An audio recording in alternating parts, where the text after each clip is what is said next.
Ladies and gentlemen, I'm delighted to be able to start the series of specialist lectures associated with what I'm sure you agree is an exquisite exhibition on ancient Mesopotamia, one of the best I've seen, I must say. And I'd like to do so by talking about nothing less than what I think is probably one of the greatest, if not the greatest, legacy of the ancient world, and that, of course, is writing, and how it all began. Now, I think you would agree with me that it is hard to imagine, is it not, a world without writing. The ability to record language, the ability to record thoughts and ideas using a flexible, communicative system is fundamental to our daily existence. Yet the earliest writing system that we have was invented only about 5,500 years ago. Around, let's say, 3,500 or so BC, in ancient Sumer, southern Mesopotamia. Now, before we turn to this question of the invention of writing, let's make sure that we understand the time period that we are talking about, and also the landscape that we will be referring to. Now, in this next slide, you will see a very reduced and schematic timeline with 3 dots. 3,500 BC, 300 BC, and the present. Now, 3,500 to 300 roughly represents the time frame of what we can call the great civilizations of the Middle East, of the ancient Near East.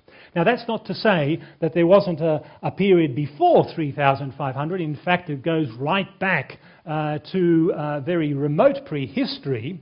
But this segment of time, 3,500 to 300, represents the period in which some of the greatest inventions and the greatest developments in society can be attributed to. For instance, the invention of writing. The subject of tonight's lecture, the emergence of cities around 3,500. The monumental buildings and art belong to this period as well. And so what we see around the middle of the 4th millennium is the ushering in of what we can call a very highly complex social, cultural and political schema of development of culture. Now, that's the timeline, and I say 300 BC, of course, because around 300 BC, Alexander the Great decided that he was going to put an end to all of this and marched on all the way to Persepolis, which he torched around 300 BC. And although the cultures and of the Middle East continued on, the political institutions changed. And in fact, after 300 or so BC, we can say that the Near East became Hellenized, the so-called Hellenistic period. But let's go back to 3,500. Now, the area that we'll be looking at is the area down in the bottom right-hand corner, which of course is the Middle East, the Near East, whatever you want to call it. And as a reference point there, I put a red dot in to show you roughly where Babylon is. And this is one of those satellite images, and it shows you the great Eurasian steppes up north of the Black Sea. But you will see that around Babylon, the colour is different to the area above it and to its side. And that, of course, is because Mesopotamia, which is that pale yellow area around Babylon, is basically an alluvium. The alluvium of the 2 greatest rivers of the Middle East, the Tigris and the Euphrates, which start up in Turkey, which is that green bit that is above the word Near East.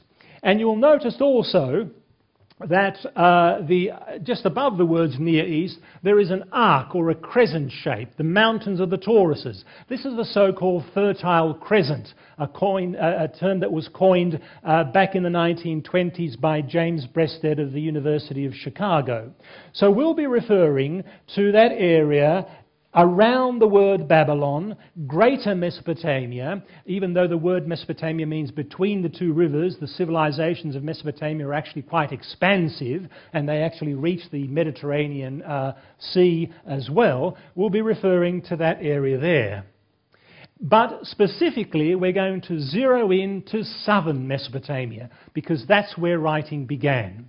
The area in and around Baghdad, the area near Basra, at the tip of the Persian Gulf, where the two rivers of the Tigris and the Euphrates converge in and around the area of sites like Eridu, Nippur, and elsewhere. Now, one thing that I want to stress about the Middle East, that if you were to travel through it and you were looking for things that are ancient and look at the landscape, one thing will be very obvious to you if you look out for them, and that is that the whole landscape is dotted, absolutely dotted, by things that look like this. Now, this is an ancient settlement. It's a big ancient settlement, but nonetheless it's what we call a mound, or an ancient tel, to use the Arabic.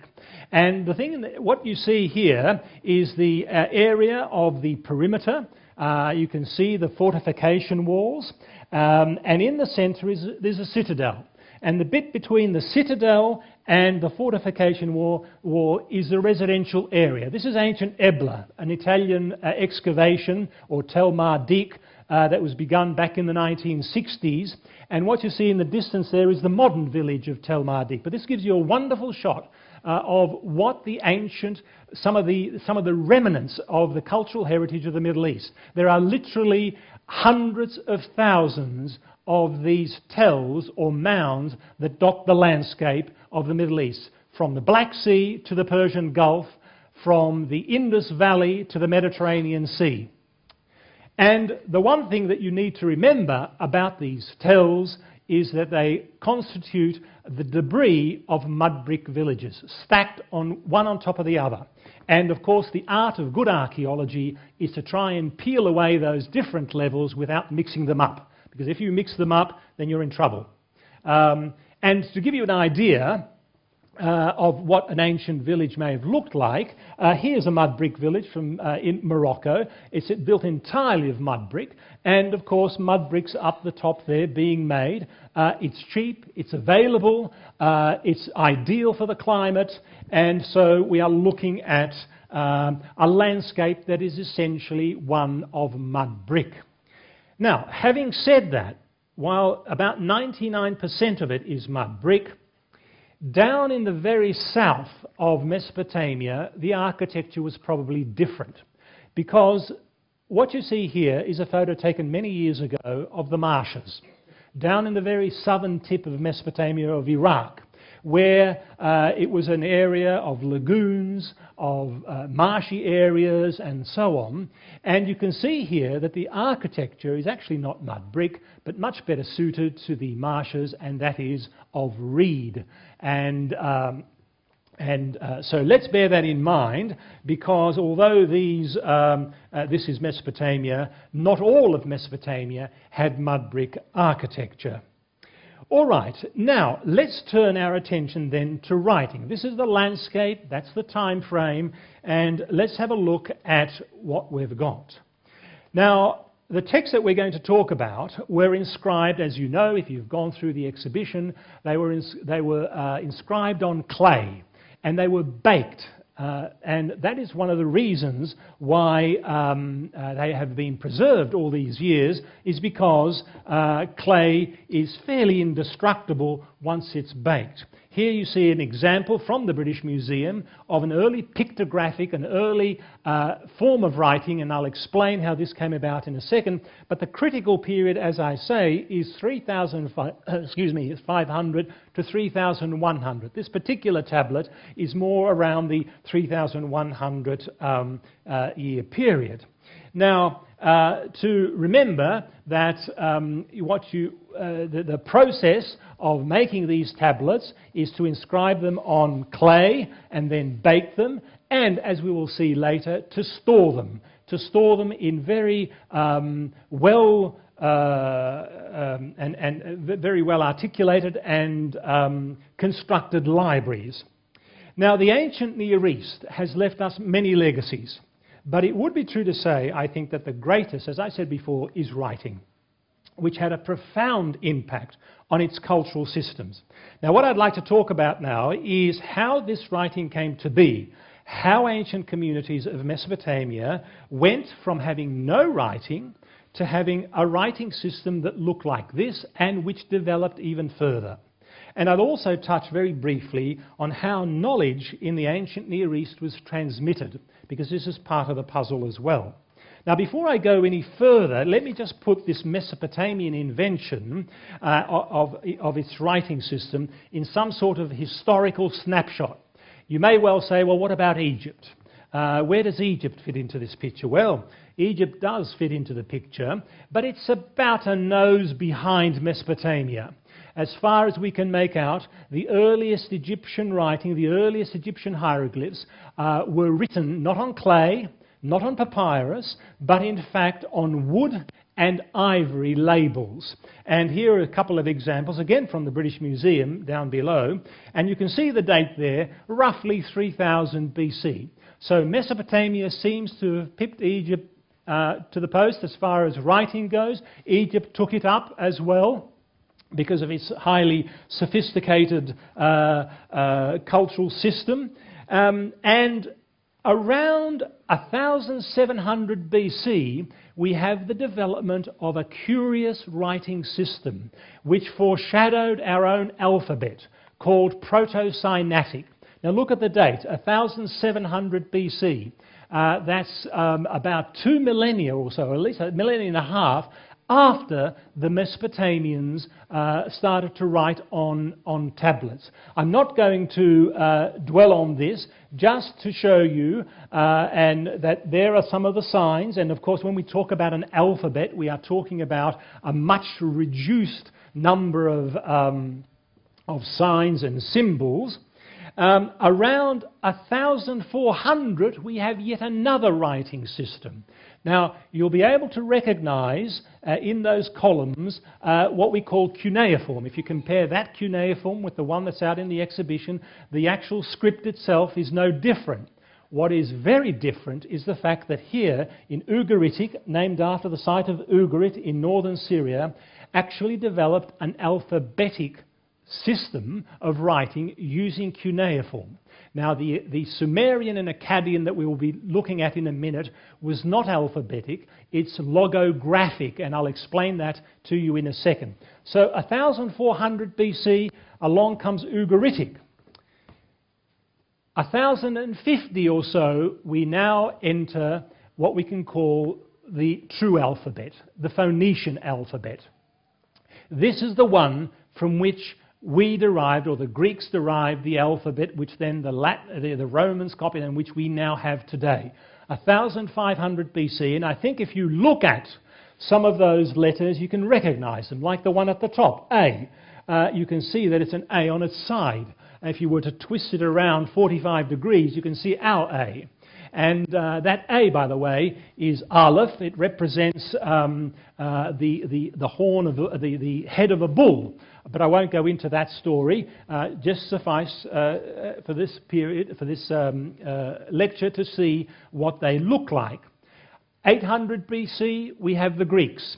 And you can see that how in this period around 800 to 1000, a lot of trade between Greece and the Near East was happening, and you can see the borrowing of ideas and also of language and indeed of scripts, and that developed into the more formal Greek that you see down below. And finally, the last one to put it into a sort of historical framework is, of course, the Latin alphabet, the early Latin, the Old Latin, around 650 BC. So, that gives you then an idea of the historical development of the different scripts in the Near East. Now let's go back to cuneiform writing, because that's what we're interested in. And we can say that it is not only the earliest, but I would argue it is also one of the most important writing systems to have come down to us anywhere, because of its diversity. Furthermore, our documentation of cuneiform writing is far, far richer than most other writing systems on this planet. What we have in cuneiform script is a writing system, and indeed an archive that is far richer than Egyptian hieroglyphs. It is far richer than Mesoamerican Maya. In fact, I would put it up there on a par with Greek and Latin, because we have literally hundreds of thousands of tablets, some yet untranslated and undeciphered, that cover just about every aspect that you can imagine, from economic, through historical, through mythological, and so on and so forth. Now, let me now turn to writing and writing systems, and let me make a few points. First of all, we have to understand, before we can understand how writing began, that writing system is basically a simple, or rather a graphic representation of features of language. And if you were to look at language, you can break it up into three parts. There is the lexical part, the meaning of words and so on.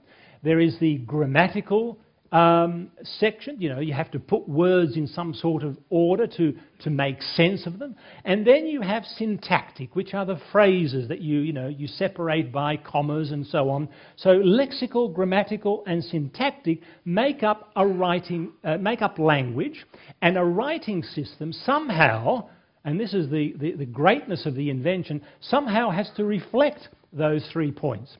What's more, you have to also add phonetics to it. You have to add sound. And writing system has to somehow reflect what we call the phonetics of a language. Now,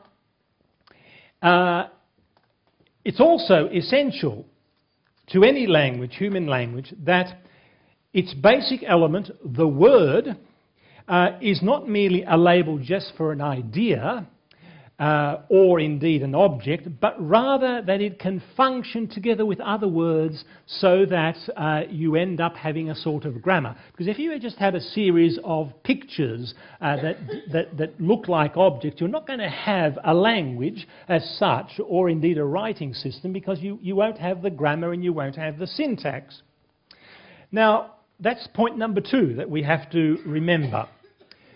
The third point that I want to make before I get on to how the Sumerians managed all this, is the fact that when we look at the level and the method of a language, that is the level of a script, the complexity of a script, and the method that was used to write a script, we have to appreciate that they are not identical concepts. Now, that is to say, if a language uses an alphabetic script of, let's say, 26 letters, we must not automatically assume, we must not automatically say that it is somehow much more advanced or more developed than a language which has, let's say, 600 or so syllables or logographs, which is the case for Akkadian. The efficiency by which the grammatical structure of a language is expressed is much more important consideration than the number of the signs in a language. So bear that in mind. On the left-hand side you have cuneiform. On the right-hand side you have Aramaic, which had about 26 or so letters. This one had 600, yet they are both equally complex and sophisticated. Now, it should be remembered too that writing as such was something that was completely new. It was a completely new invention. Indeed, just as human language, which was thought to have been first used by the Neanderthals way back in remote prehistory, it may be said that the invention of writing is one of those quantum leaps in humanity, in our history. And we must remember that writing is first and foremost a sign system. Now, to appreciate how writing began and how it worked and how it developed, we need to understand the use of symbols or pictograms. And we have to also understand that a symbol can be both realistic or it can be abstract. But however a symbol is represented, it conveys a meaning, and that meaning is understood by those who use it. It is learned behaviour. Let me show you what I mean. If I were to show you these set of symbols, I'm pretty sure that you would know what most of them meant. And that is because our culture has taught us what they represent. But if I was a Sumerian and sort of shot down here on stage and said, "What do you think of those?" I wouldn't have a clue, because my culture would not have used those symbols. So the first thing that we have to understand is that symbols have a meaning, and that meaning is understood through learned behaviour. Now, going back to the beginning, there is plenty of evidence that these early Sumerians, just like every other community, used a number of slightly interrelated signs that may be broken down into 4 groups. Let's have a look at what those 4 groups of symbols that the Sumerians used. First of all, there are drawings or other manufactured representation of objects, animals and humans, on cylinder and stamp seals, and you'll see some excellent examples of these cylinder seals in the museum. And of course the idea of a cylinder seal was to run along, as you'll see in a second, at the base of a tablet to authenticate it. It has a series of signs and symbols. It's basically showing authority and authentication. And these are often highly stylized, like the one on the top left, so that the degree of abstraction leading to a certain uniformity may have reached a sort of systemic level, if you wish. So this is group number 1, these symbols that were used on stamp seals and cylinder seals. And then we come to another category, and these are very probably arose out of the first one I just showed you, and they are representations that are loaded with symbolic value. And I won't go through all of these, but we know that they are symbolic because some of them, such as emblems belonging to a number of deities, survived until the very end of the Near East. They have a very, very long history. For instance, number 1 in the top left-hand corner is the symbol for Shamash, the god of the sun. Number 7, the thing that looks like a pair of horns, is actually thunderbolts, and it's the god of storms attribute. He often holds that.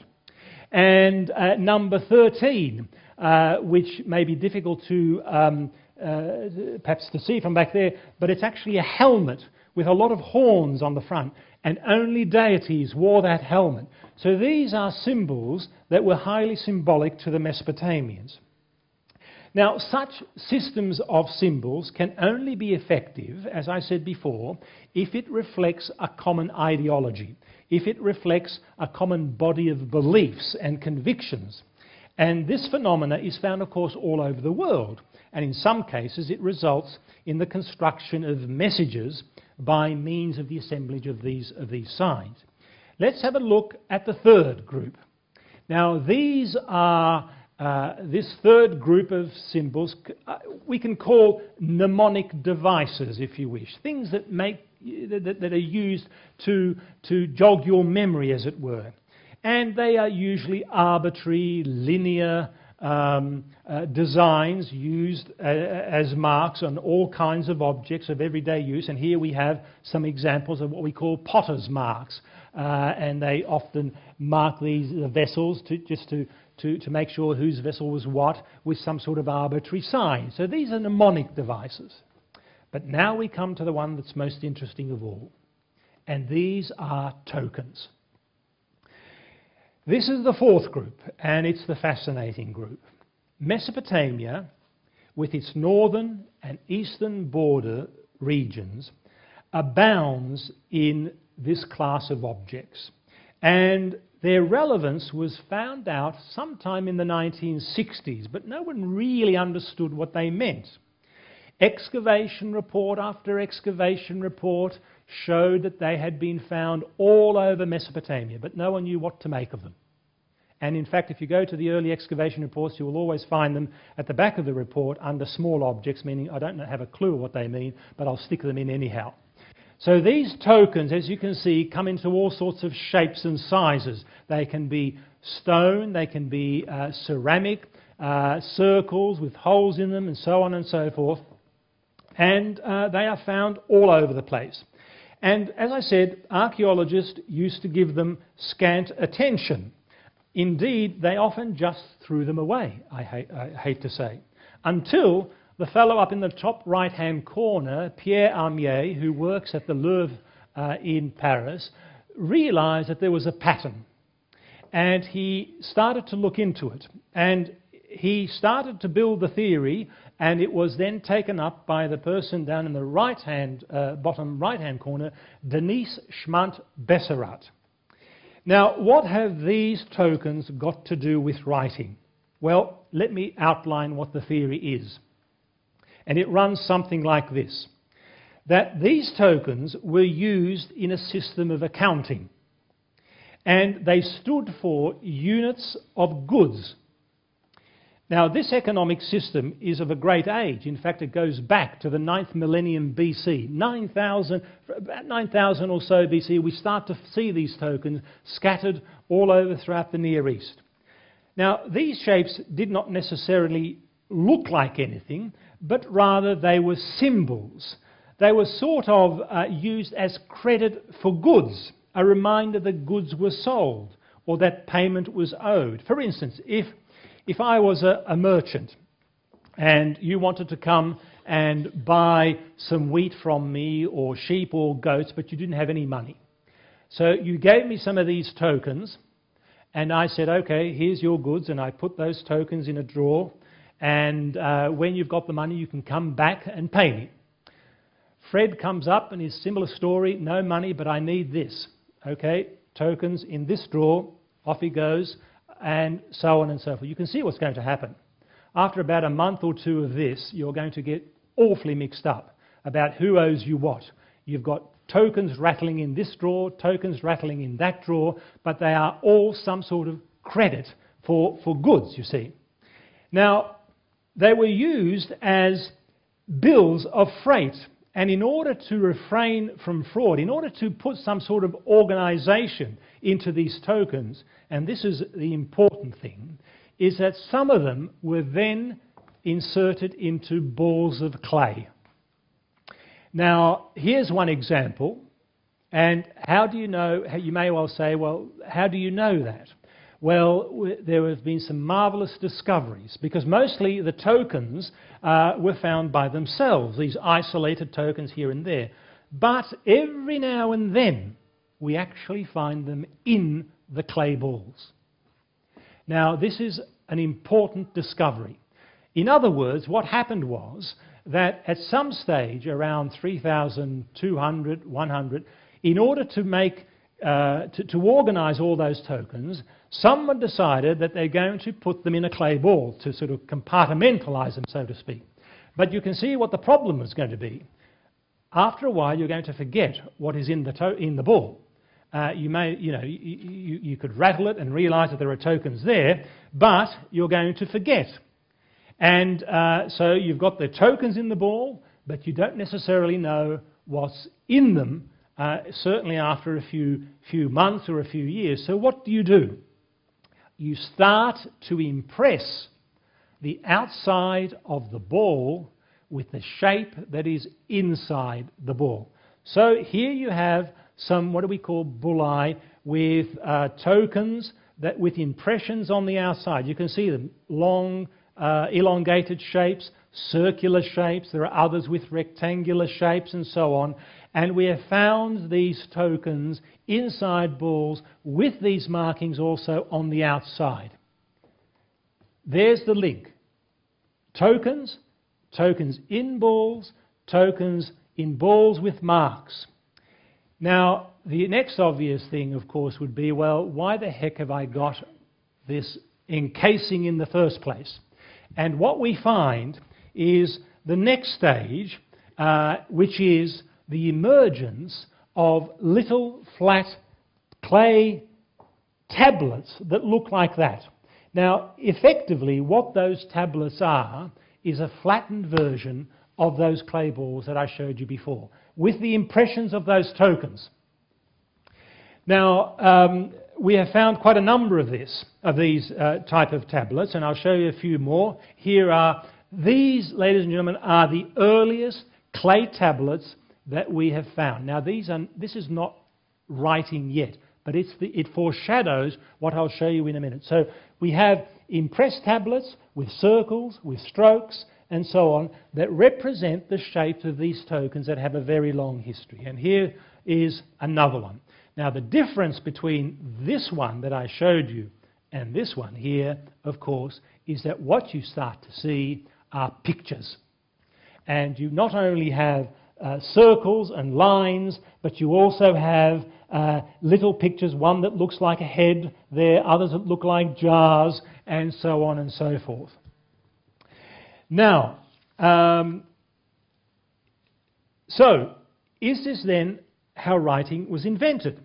You have token types on the left-hand side, and you have pictographs that they developed into on the right-hand side.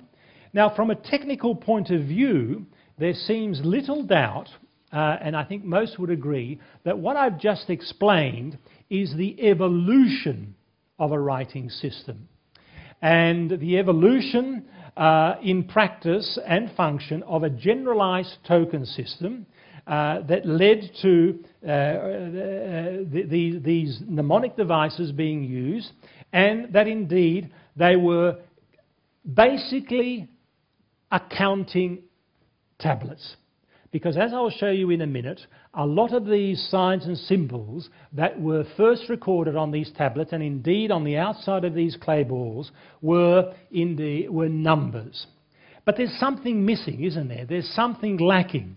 So what's missing here? The token system does not imply a notation of grammar. It doesn't have syntax. How can you go from something that looked like the tablets I showed you to an actual sophisticated writing system? And here is where a discovery that wasn't made that long ago comes into play by a person working on these tablets, Melinda Green,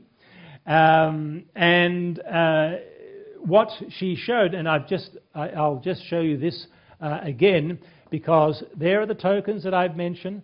You saw some of the pictographs, which are on the left-hand side, the second column, which I'll come back to, and eventually they transformed into the various cuneiform signs. But what has been found out since is something very interesting. Now, here's a more developed version of the tablets that I showed you before. Now, you can see how quite complex this early tablet, still dated to 3100, I might add, is. First of all, you have a lot of little holes. Then you have a number of pictographs, and they're all in some sort of order. Now, what was found by looking at these early tablets is that the repertoire of signs in this very early period was far greater than, in fact, the cuneiform signs later on. There were a huge number of pictographs that were being used. Just about everything they saw had a little picture and was put on these clay tablets. And this illustrates that the proliferation of signs was felt to be too cumbersome, too problematic to really be a writing system. And in fact, what we find is that it tapered off much more later on. In fact, what we find is that this system started to reduce down to basically three signs.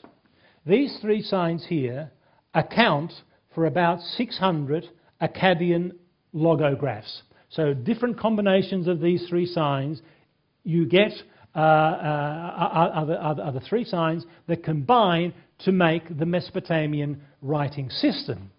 But let's go back to that early, tablets. The one thing that Melinda Green noticed, because she was grappling with this problem of how do you go from something that looks so simple to something that should be so complex. She noticed compartments. Can you see the compartments? There are boxes. There's a line and a box, a line and a box and line and so on. Now, this division, this arrangement in boxes, do two things. They make visible the format of the text, so it makes it more readable. And within the boxes, the arrangement and the sequence of signs becomes much more focused. So, by dividing the tablet into these grid fashion, into a series of boxes, suggests an important step had been made, a very important step, not just at the signs, with the signs themselves, but also in their meaning.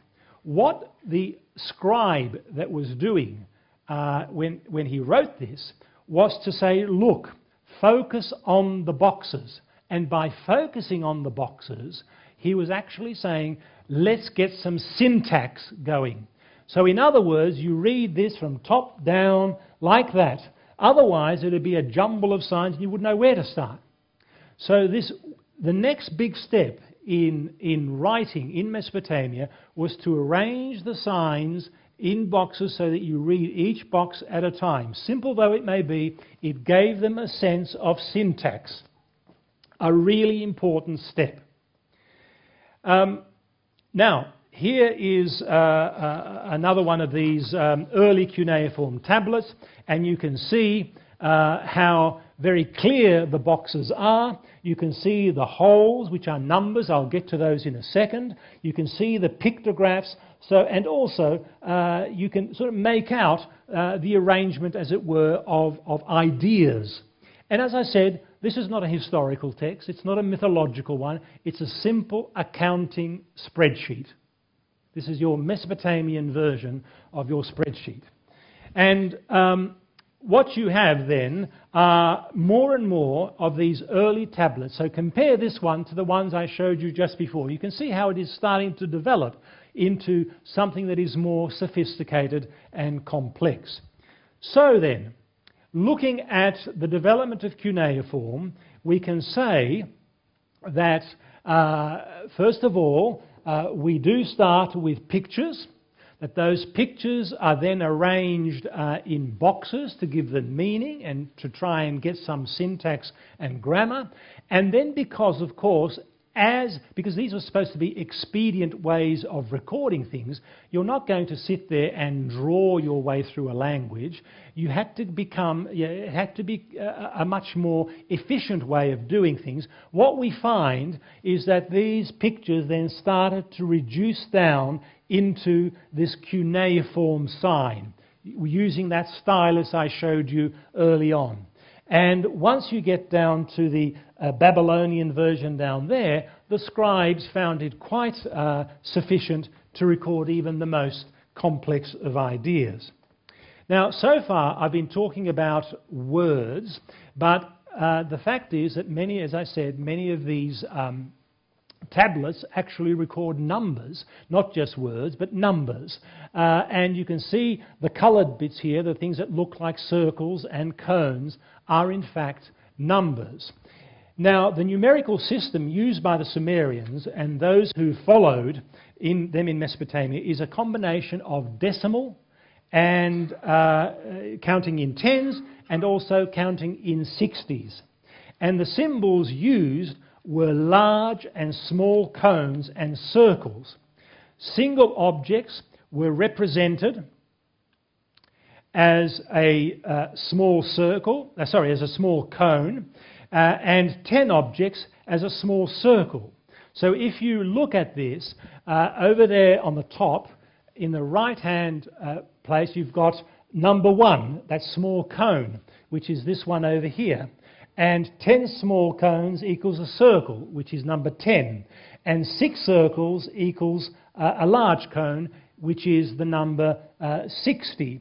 And then you have 10 of those, and so on.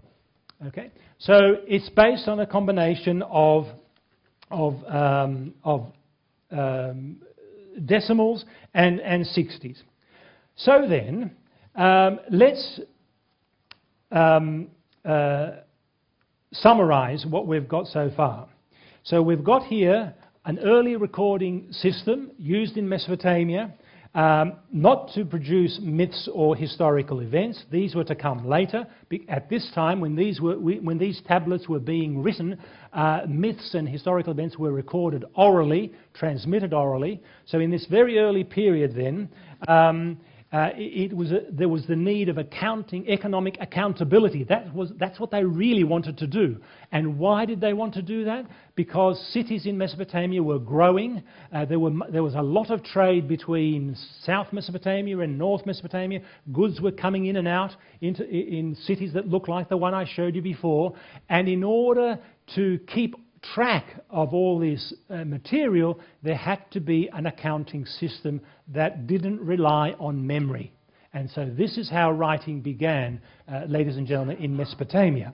To allocate responsibility for goods that were imported and exported, and to keep accounts of these transactions. Now, let's just go a step further, and I'll finish up on this. In both cuneiform and hieroglyphic, the invention relatively quickly led to more general applications and specific refinements or adaptations. And this evolution, which is partly mixed with the invention itself, has four aspects. And I don't want to deal with them now. Suffice to say that, of course, once you have language, you are emancipated from the system of symbols and tokens. And this emancipation, of course, is implied in the transition from a purely administrative language, which is the one that I've been talking about, because they are the earliest documents we have, to a language system that has linguistic notations and so on. And the motif, this transition of language, the adoption of language, I think is splendidly illustrated in an episode from a Sumerian poem called Enmerkar and the Lord of Aratar. And let me give you the gist of it before we read a passage out of it. Enmerkar is a king in Sumer, and he says to his messenger, I want you to go to the land of Aratar, which actually happens to be in southwestern Iran, and I want this, this, this and this, bring them back, we need them for our city. Well, of course, his messenger, his emissary, didn't quite understand this. He wasn't the brightest spark. And so Enmerkar said, okay, look, let me write it down for you. Just give it to Aratar. He'll know what to do. Let's see what happens. So this speech was too difficult. Its contents were too long. The messenger's mouth was too slow. He could not repeat it. Since the messenger's mouth was too slow and he could not repeat it, the Lord of Kulab, that is the Lord of the precinct of Enmerkar, patted some clay and set down the words on a tablet. Ladies and gentlemen, this is the first recorded instance of writing. I mean, I love this text. Before that day, there was no putting of words on clay. But now, when the sun rose, it was verily so. The Lord of Kulab had verily put words on clay. Enmerkar, son of the sun, gave me this tablet. So this is the messenger talking now. The Lord of Aratar, he's crossed the mountains, he's gone to Aratar. The Lord of Aratar looked upon this clay, if you are able to grasp its meaning. If you can tell me whatever you may find to reply, and I will bring back that reply to Enmerkar. This is what the messenger was telling the Lord of Aratar. After he has spoken thus, the Lord of Aratar took his brazier to the messenger. The Lord of Aratar kept looking at this clay. He didn't know what on earth he had been given. But the spoken word was but the nail. His brow darkened while he kept looking at this lump of clay. So here he was given one of these early Sumerian tablets and said, look, you make something out of it. This is what he wants. And you can see his brow was, furrowing. He didn't know what on earth he had been given. But this, ladies and gentlemen, is a recorded instance of the earliest use of writing and of someone trying to read it which I think is absolutely fascinating. Now, when writing was invented, its purpose was not, of course, merely a transcription of oral statements. What happened was something very interesting. Namely, writing practices soon liberated communities from the oral statement. And a new language appeared that widened the possible manipulation of meaning. And it also acted as a mediator between knowledge and the possessor, and between the possessor and the one who was being taught that knowledge. So what we have shortly after writing was invented was a new institution. And they're just the points that I've just mentioned. And that new institution was the school, because we have scribal schools being developed all over Mesopotamia.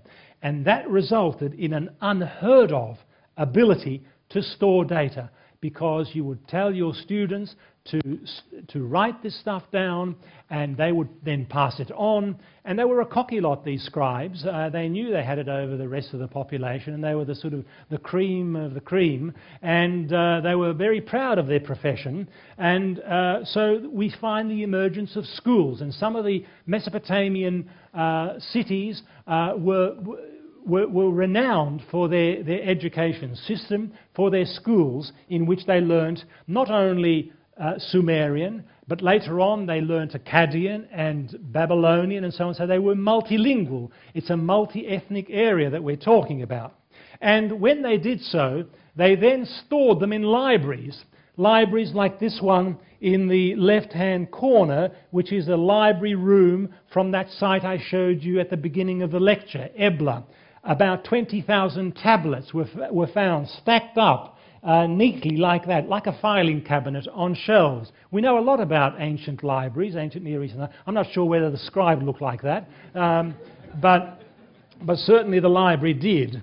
And here's another example of what these ancient libraries look like as archaeologists uncover them at these ancient cities.